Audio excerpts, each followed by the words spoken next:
حقیقت سے پردے اٹھانے کے لیے حقیقت نیٹ ورک کو سبسکرائب ضرور کریں۔ میں نے اسے فون کیا، میں نے کہا میں لاہور میں ہوں، مل سکتی ہو آ کے؟ اس نے کہا میں تو شوٹنگ کر رہی ہوں، 10 بجے فارغ ہوں۔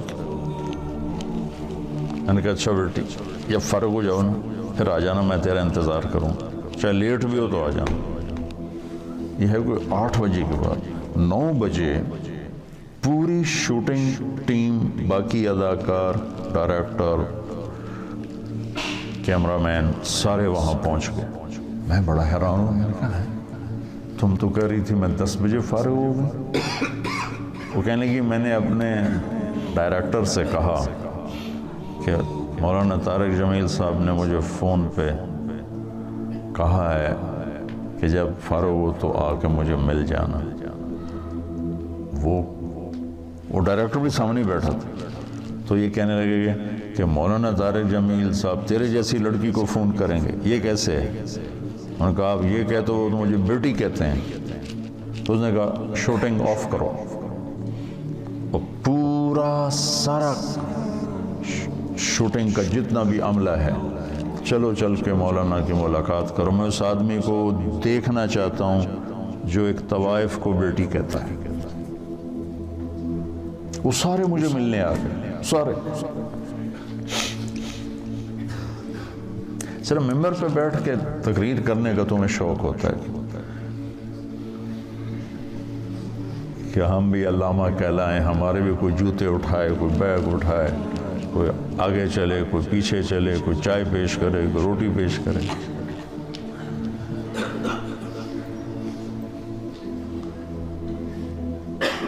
میری تمنا ہے کہ اللہ آپ کے اندر تبلیغ زندہ کر دے، پھر چاہے ممبر پہ بیٹھو، کرسی پہ بیٹھو، درسگاہ میں بیٹھو، دکان پہ بیٹھو، گھوڑے پہ بیٹھو، گاڑی پہ بیٹھو، ہوا میں اڑو، تبلیغ تمہارے اندر ہو۔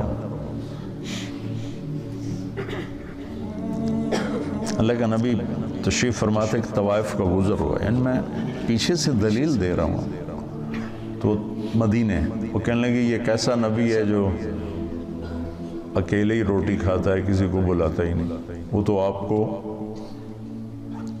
تکلیف دینا چاہتی تھی، تنگ کرنا چاہتی تھی۔ تو آپ فرماتے طوائف ہے، اس کو دھکے دے کے باہر نکالو۔ آپ نے فرمایا آ جاؤ، آ جا، بیٹھ جا، ساتھ بٹھا لیا۔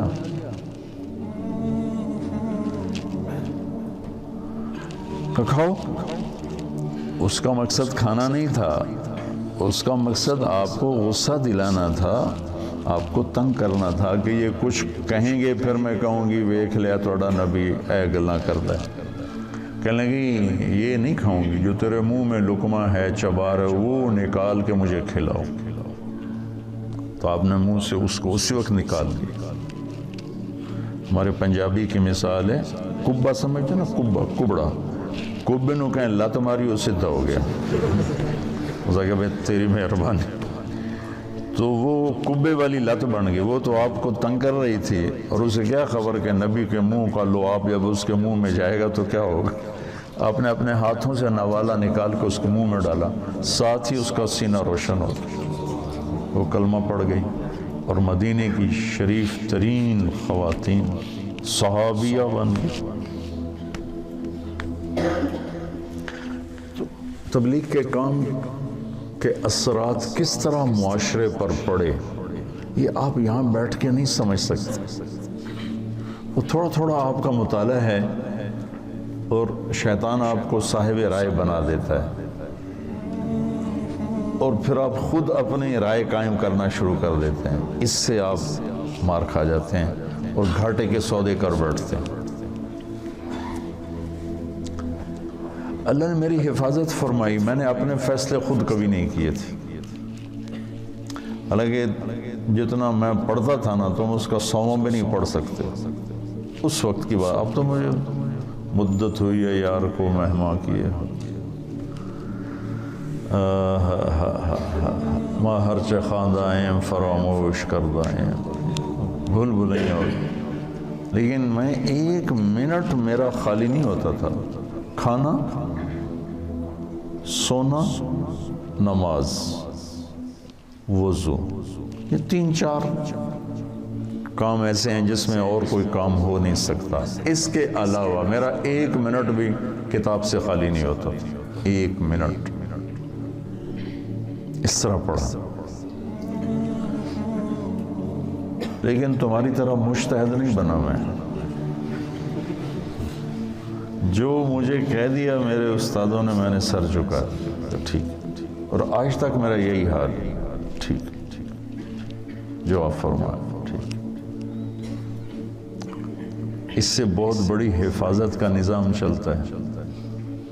وَلُزُومَ جَمَاعَةِ الْمُسْلِمِينَ فَإِنَّ دَعْوَتَهُمْ تُحِيطُ مِنْ وَرَائِهِمْ 3 لا يغل عليه قلب المؤمن: إخلاص العمل لله، والمناصحة لولاة الأمور، ولزوم جماعة المسلمين فإن دعوتهم تحيط من ورائهم۔ اجتماعی نظام کے ساتھ کٹھے چلنے سے ان کی دعائیں تمہیں اپنے گھیرے میں لے لیتی ہیں، اور تم غلط فیصلوں سے بچ جاتے ہو، غلط چلنے سے بچ جاتے ہو۔ تو جو میں دیکھ کے آتا ہوں وہ آپ کو بتانے کی کوشش کرتا ہوں، تاکہ آپ اندر سے تبلیغ کے کام میں لگیں۔ تمہاری ترجیحات میں تبلیغ، واللہ واللہ واللہ مدرسوں کی اب ضرورت کوئی نہیں ہے، جتنے ہیں بہت کافی۔ یہ کیوں بنائے ہیں؟ جس رخ سے میں سوچ رہا ہوں اس لحاظ سے اتنا قحط ہے کہ اندھیرا چھایا ہوا، کہ ایسی نسل علماء کی جو ایک ریڑھی والے کے بھی پاؤں پکڑ کے اسے اللہ کی ماننے کے لیے تیار کریں، یہ مجمع کوئی نہیں۔ جنہیں گرے سے گرے پڑے تک کو بھی اللہ کی بات پہنچانے میں آر محسوس نہ ہو، یہ کوئی نہیں۔ میں چاہتا ہوں تم ایسے بن جاؤ، تمہارا فائدہ ہوگا۔